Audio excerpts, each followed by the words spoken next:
মেয়েদের বলছিলাম একটা জিনিস বেশি অ্যাটেনশন। প্রথম বর্ণ কি ছিল?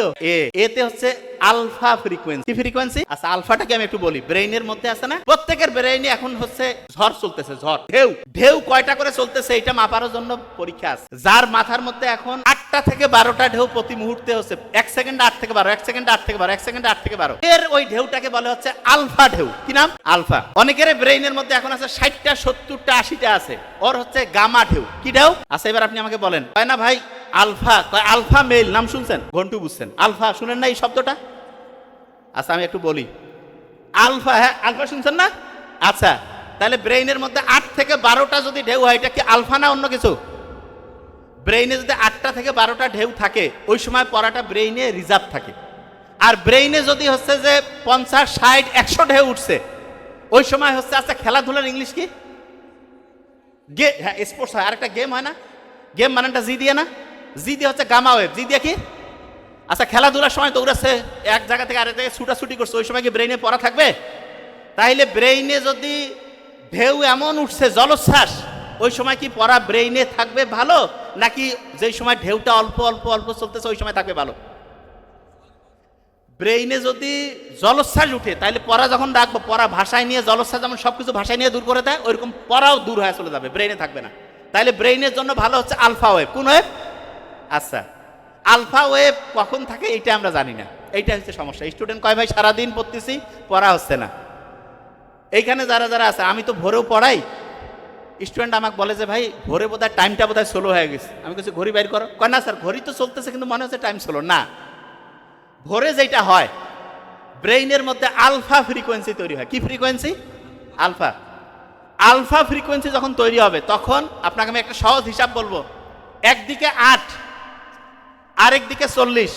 8 আর 40-এর অনুপাত কত? 1 কত? 1:5। 5 আর 40। আপনি আলফা ফ্রিকোয়েন্সিতে 1 ঘন্টায় যে পড়া পড়বেন, ওই পড়া যদি আপনি গামা ফ্রিকোয়েন্সিতে পড়েন, তাইলে আপনার 5 থেকে 10 ঘন্টা লাগবে। Minimum 5, highest 10। অনেকে আছে না, এই যে বন্ধু বান্ধবের সাথে ঝগড়া ঝাঁটি আছে, তো যতজনের এই যে ইমোশনাল কানেকশন আছে সব হারাম। এবং যারে ইমোশনাল কানেকশন, একটা ছোট, আমরা যখন ইন্টারে পড়তাম একটা কথা শুনতাম যে টেনশন কিসের? কয় যে কোনো কানেকশন আছে। তখন আমি সব সময় বলি, আমার কিন্তু ঘুমাইতে লাগে। আমার ছোট ভাই আছে, জানে ভাই কয় সেকেন্ড লাগবে? 1 মিনিট লাগবে। আমি ঘুমাবো যখন, যে আমি ঘুমাইতে চাই, এখন 15 সেকেন্ডের আগে ঘুম চলি আসবে। আমার বন্ধুরা কয় তো এত ফির কি ঘুম রে বাবা, খালি সাথে সাথে ঘুমাবে কেন? টাইম লস করবো আমি? কারণ আমাকে তাড়াতাড়ি ঘুমাইতে হবে, তাড়াতাড়ি উঠতে হবে, টাইম লসের কোনো টাইম নেই। তা আমি আমার বন্ধুদেরকে বলতাম নো ইমোশন, নো টেনশন। কোনো ইমোশন। আচ্ছা হ্যাঁ, ইমোশন আবার কি? আমার আম্মা যেমন আমার কাকে তুই কি রোবট লাগে, আমার আম্মা কিন্তু কয় তুই, আমার হিসাবটা খুব সহজ। ওই যে আমার ছোট ভাই বলে গেছে, ও বলছে যে এটা একদম সত্যি কথা।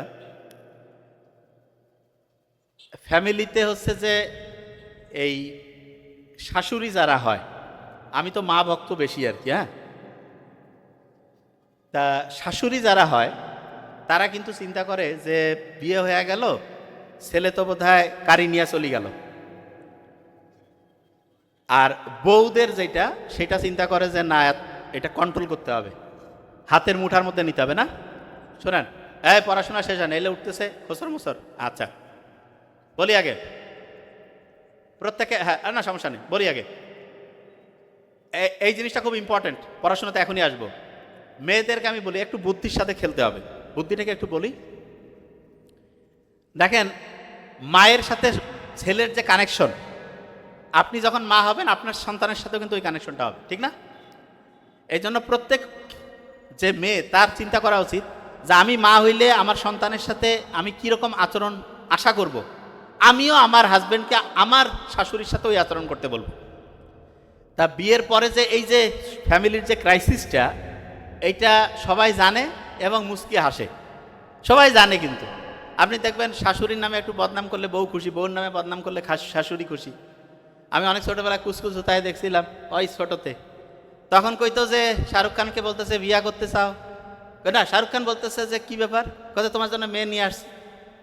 বলতেছে যে কি জন্য তুমি বিয়ে দিয়েছ, কয় যে আমি তো বন্ধু বান্ধবদের সাথে গেলে ওর মা বলতেছে যে কোথাও বউয়ের কোনো হচ্ছে যে সমালোচনা করতে পারতেছি না, কয় ও তাহলে তুমি বউয়ের সমালোচনা করার জন্য আমাকে বিয়ে দিতে চাও। মানে অনেক ছোটবেলায় দেখছি, হয়তো ওলট পালট হইতে পারে সিকুয়েন্স।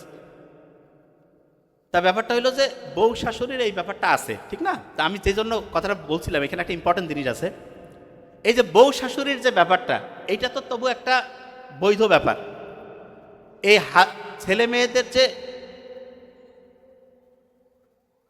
শরীয়ত ধর্মীয় দৃষ্টিকোণের বাইরের যে সম্পর্ক, এই সম্পর্কটার মধ্যে যদি বরকত থাকতো, রহমত থাকতো, আল্লাহ আমাদের ভালো চায় না? আল্লাহ তাহলে নিজে কইতো যে ঠিক আছে পড়াশোনা করার সময় একটু হচ্ছে যে স্টাডি পার্টনার, গ্রুপ পার্টনার করা যাবে। ইসলাম কি বলছে? বলে নাই। আমি জানি এই সময় সবাই একটু স্লো কবে। আমি যা ঢাকা ইউনিভার্সিটিতে বলতেছিলাম, আমার ছোট বোন আমার কাছে কাছে তুই এলা কবার গেছিস কেন? এই যে কেন কি হয়েছে? কাছে আমরা এলা কবে না। কিন্তু আমার কথা হইলো যে সত্যিটা জানানো উচিত। এবং দেখেন শয়তান আছে না, আচ্ছা ওই যে ক্যাসিনো খেলার মধ্যে অনেকে, আমি হাত উঠাইতে করছি না, এখানে হাত উঠাইতে হবে না। ক্যাসিনো খেলার মধ্যে অনেকে আছে না, ক্যাসিনোতে, এইটা খারাপ জিনিস। শোনেন একটা জিনিস বলে রাখি, ক্যাসিনো খেলে জীবনে কেউ ধনী হইতে পারবে না। হ্যাঁ, একজন দুইজনকে ওরা ইচ্ছা করে ধনী বানায়, ওকে দেখায় যায় যে ক্যাসিনো খেলে ধনী হয়েছে, তুমিও অবা, জীবনে হইতে পারবেন না, ফকির হয়ে যাবেন। কম্পিউটারে দেখে আপনার মনে করেন পকেটে 20 টাকা আছে ক্যাসিনোতে, চেহারা আপনার দেখতেছে, ওরা ডিসিশন নিল যে চেহারাটা একটু খুশি করে দাও তো, হঠাৎ করে 3000 টাকা জিতে গেছে, এই তো আপনি নাচানাচি শুরু। আপনাকে দেখে আপনার বন্ধু বান্ধব কাছে কীভাবে দোস্ত কি খাবা আসো, সবাই মিলে গল্প করি, হেভি খুশি।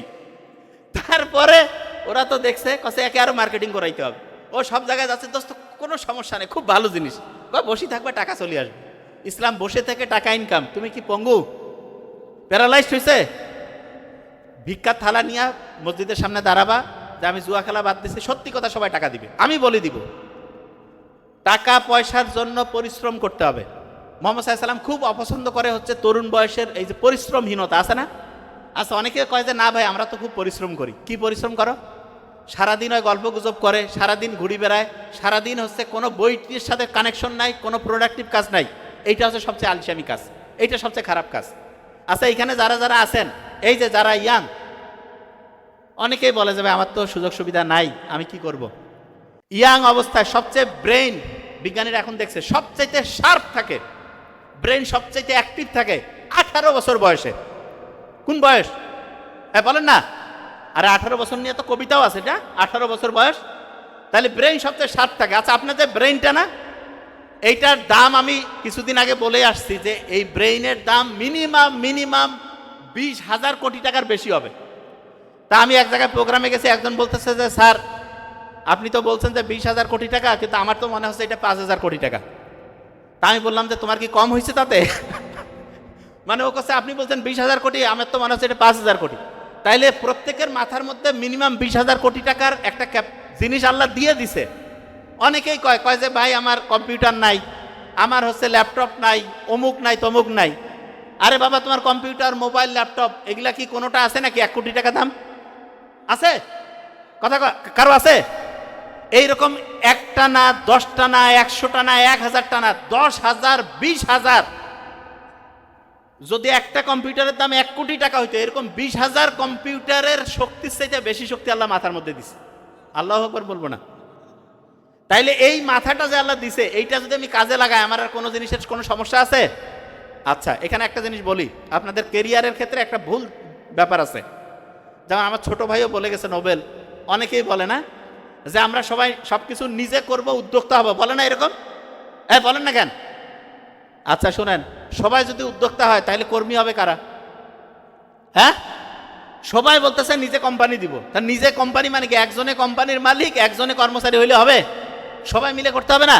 শুনেন আমি আপনাকে বলি আগে, প্রত্যেকের একটা ক্যাপাসিটি আছে, যার যেইটাতে সেরা দক্ষতা আছে তাকে সেই জায়গাটায় কাজ করতে হবে। মনে করেন অনেকে আছে ম্যানেজমেন্টটা ভালো জানে, তাহলে সে ম্যানেজমেন্টে যাবে। কেউ আছে কথা বলতে পারে, তাকে কথা বলতে যাবে। কেউ আছে তথ্য মনে রাখতে পারে ভালো, তাহলে তথ্য মনে রাখার কাজে যাইতে হবে। যে যেই কাজে সেরা তাকে সেইটাতে যাইতে হবে। আচ্ছা এই যে আমরা যে স্কুল কলেজে ইউনিভার্সিটিতে যে পরীক্ষা দেই, এইটাতে মূলত দেখা হয় কে বেশি তথ্য মনে রাখতে পারে, কে বেশি তথ্য। আপনারা হার্ভার্ড ইউনিভার্সিটির নাম শুনছেন না?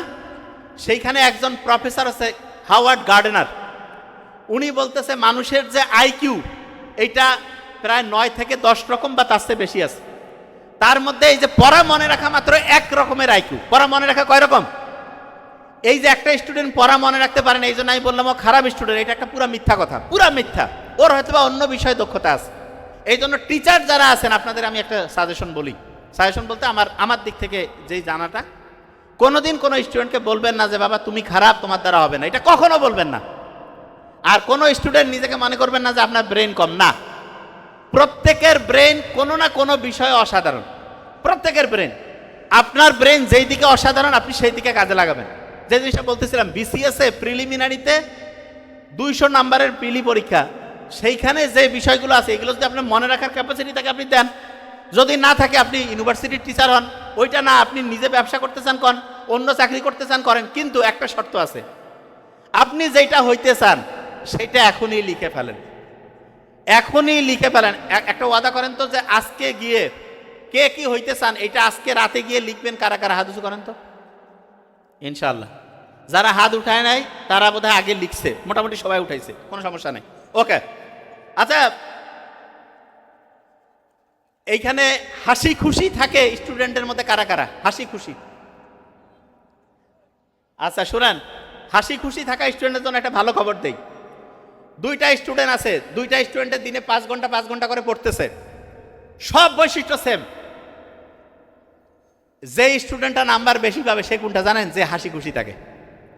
কেন? হাসি খুশি থাকলে এন্ডরফিন ক্ষরণ হয়, অক্সিটোসিনের ওয়াইফাই সিগন্যাল তৈরি হয়। তাহলে বলেন তো এখন যদি আমরা হাসি সবাই, এইখানে পরিবেশটা কি ভালো হবে না খারাপ? একটু হাসি তো। আচ্ছা হইছে। আচ্ছা এই শোনেন শোনেন, আমি বলছিলাম আলফা ফ্রিকোয়েন্সি, খেয়াল আছে? মেয়েদের যে অ্যাটেনশন 2 নম্বরে ছিল হচ্ছে টি, আছে না টি? টি দিয়ে হচ্ছে থিটা ওয়েভ, কি নাম? থিটা। শোনেন, আলফা ফ্রিকোয়েন্সিতে 1 ঘন্টা পড়লে যে পড়া হবে, গামা ফ্রিকোয়েন্সি তো ওই পড়াটা পড়তে 5 থেকে 8 ঘন্টা 10 ঘন্টা টাইম লাগবে। সবচেয়ে ব্রেইনে আলফা ফ্রিকোয়েন্সি তৈরি হয় সবচাইতে বেশি যেটা, সেটা বলি, সেটা হচ্ছে আপনি আর্লি মর্নিং ভোর 3টা 4টা থেকে শুরু করে সকাল 8টা 9টা, এই সময় যারা পড়বেন 1 ঘন্টায় 5-7 ঘন্টা পড়া পড়তে পারবেন। আর একটা জিনিস আছে, সেটা কি বলি? এই ইসলাম ধর্মের কারা কারা হাত উঁচু করেন তো? আচ্ছা মোটামুটি সবাই। আচ্ছা অন্য ধর্মের কারা? অন্য ধর্মের, ইসলামের বাইরে, তাদের জন্য বুদ্ধি দিব যদি থাকে। আচ্ছা কিছু আছে, শুনেন, যারা ইসলাম ধর্মের মনে করেন দিনের বেলা পড়ার দরকার, ওই সময় তো আলফা ফ্রিকোয়েন্সি হয় না, ওই সময় একটু কোরআন পড়লে, বাংলা অর্থ পড়লে হবে, অথবা ওই সময় হচ্ছে 2 রাকাত নফল নামাজ পড়ে আলফা ফ্রিকোয়েন্সি নিয়ে আসতে পারবেন। তাহলে দিনের বেলা যেই টাইমে নর্মালি আলফা ফ্রিকোয়েন্সি থাকে না, ওই সময় কোরআন পড়ার পরে যদি পড়ি তাহলে কোন ফ্রিকোয়েন্সি পাবো? যদি ওই সময় দেখা যাচ্ছে যে নামাজ পড়লাম তারপরে যদি পড়ি, কোন ফ্রিকোয়েন্সি? আচ্ছা আরেকটা বুদ্ধি আছে, অনেক সময় মাথায় খুব টেনশন থাকে না, মাথায় খুব টেনশন প্রেশার থাকে না, ওই সময় সেজদায় চলে যাবেন। সেজদায় চলে গেলে দেখবেন যে আপনার প্রিফ্রন্টাল কর্টেক্স ওইখান থেকে আস্তে আস্তে আস্তে আস্তে আপনার টেনশনটা আস্তে আস্তে কমে যাচ্ছে। টেনশন যখন কমে যাবে তারপরে যদি আপনি পড়েন, পড়াটা কি বেশি মনে থাকবে না কম মনে থাকবে? বেশি মনে থাকবে। আচ্ছা ইউনিভার্সিটির টিচার কারা কারা হইতে চান? তাদের হাত উঁচু করেন তো। ইউনিভার্সিটির টিচার, আচ্ছা বলি, ইউনিভার্সিটির টিচার হওয়ার বুদ্ধি কি সেটা বলি। আমার বন্ধু তো ওই যে ফেরদৌস যে প্রক্টর, সে কিন্তু অন্যরকম হচ্ছে গবেষণাধর্মী কাজ করে এবং খুব পরিশ্রমী আলহামদুলিল্লাহ, এবং খুব সৎ। তার সবচেয়ে সেরা বৈশিষ্ট্য খুব অনেস্ট, খুবই হার্ডওয়ার্কিং, অনেস্ট। যারা ইউনিভার্সিটির প্রফেসর হইতে চান তাদেরকে বলবো, প্রফেসর যারা তারা যা পড়ায় অক্ষরে অক্ষরে তাই মুখস্থ রাখতে হবে। ইউনিভার্সিটিতে কিন্তু ক্রিয়েটিভিটির চাইতে বেশি দাম হচ্ছে ফলোয়ার, মানে যেই পড়া পড়াবে স্যার সেইটাই কোয়া লাগবে। আমরা মেডিকেলে যখন পড়তাম, যেই স্যার যেই জিনিসটা পড়াবে তাকে ওইটা বললে খুশি হয়ে যায়, স্বাভাবিক। তা আপনি যদি ইউনিভার্সিটির প্রফেসর হইতে চান তাহলে যেই ডিপার্টমেন্টের যারা যেইটা পড়াবে ঠিক সেইটাই মাথায় রাখতে হবে, তাহলে ইনশাল্লাহ অসাধারণ কিছু করতে পারবেন।